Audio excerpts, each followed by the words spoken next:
He was supposed to see Antarctica, but instead he died on a ship. On April 11, 2026, an elderly passenger on the MV Hondius suddenly became seriously ill. They tried to save him, but the ship was in the ocean.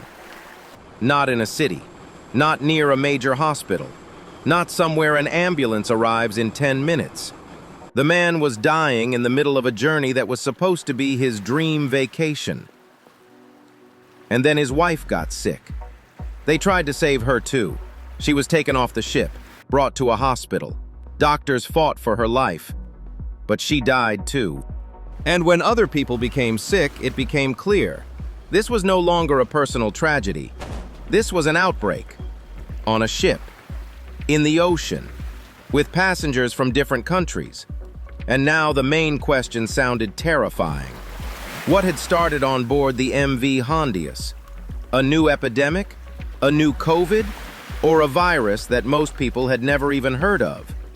Its name is Hantavirus. Rare, dangerous, and unlike most hantaviruses, in rare cases, it can spread from person to person through close contact. But to understand how an ordinary cruise turned into an international alarm, we need to go back. April 1st, 2026, Ushuaia, Argentina, a city at the edge of the world. This is where the MV Hondius began its expedition cruise. People boarded the ship with cameras, suitcases, and a dream of seeing the icy ocean, Antarctic landscapes, rare islands, wild birds, places most people will never reach. On board, everything looked calm. The deck, the cold wind, breakfasts, conversations about the route, photos, a festive mood. For the passengers, this was not just a vacation.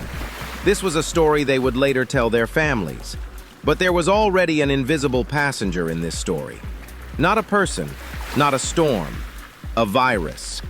And possibly it entered this story even before the ship departed. Investigators considered the possibility that the first sick couple may have been infected on land while traveling through South America before the MV Hondius left port. And this is where everything gets darker, because Hantavirus does not have to come through a bite.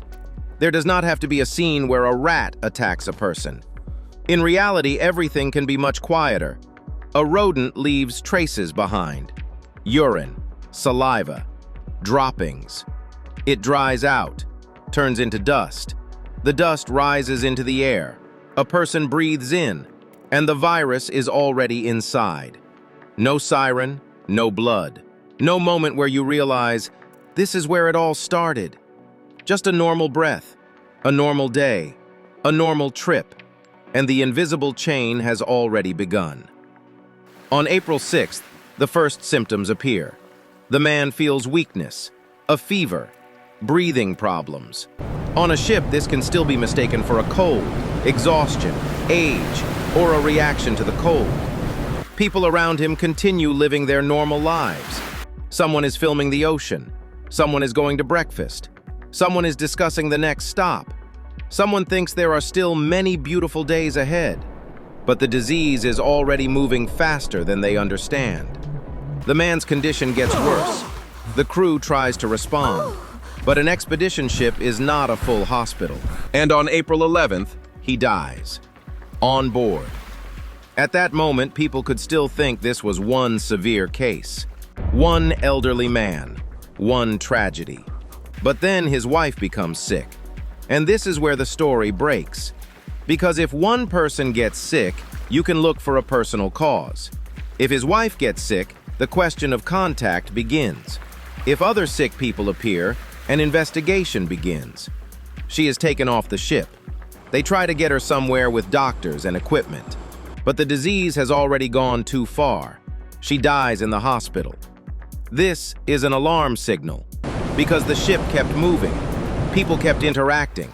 Someone could have been sitting near the sick passengers. Someone could have been close to them in shared areas. Someone could have already gone ashore and flown home. And now the entire route was under suspicion. Not because everyone was infected, but because no one immediately knows who had been nearby. The ship passed through remote points in the Atlantic: Tristan da Cunha, St. Helena, Ascension Island, Cape Verde. On a map, it looks like a beautiful expedition route, but for epidemiologists, it is a nightmare. Because this is not one city, not one hospital. It is a chain of islands, ports, flights, passengers, and contacts. Then another death appears. A German passenger, the third victim. And now, the word coincidence is no longer enough. 3 deaths, several sick people, a ship in the ocean, passengers from different countries, and a virus that, in rare cases, can spread between people. At that moment, the mvhondius stops being a cruise ship. It becomes a floating scene of investigation. Who was nearby? Who sat at the same table? Who got on a plane? What country are they in now?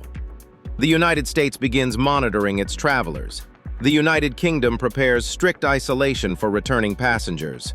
Singapore isolates people connected to this route. European hospitals receive patients.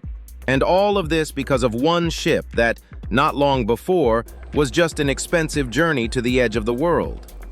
Now, the main question is this a new epidemic? The answer is no, not like COVID. And that matters. Andes hantavirus is dangerous. It can be deadly, but it does not spread as easily as coronavirus.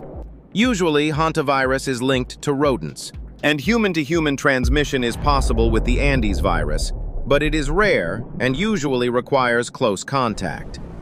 That is why the WHO assesses the risk to the general public as low. But for the people on board, that does not sound so reassuring. Because if you were on that ship, statistics are not what you care about.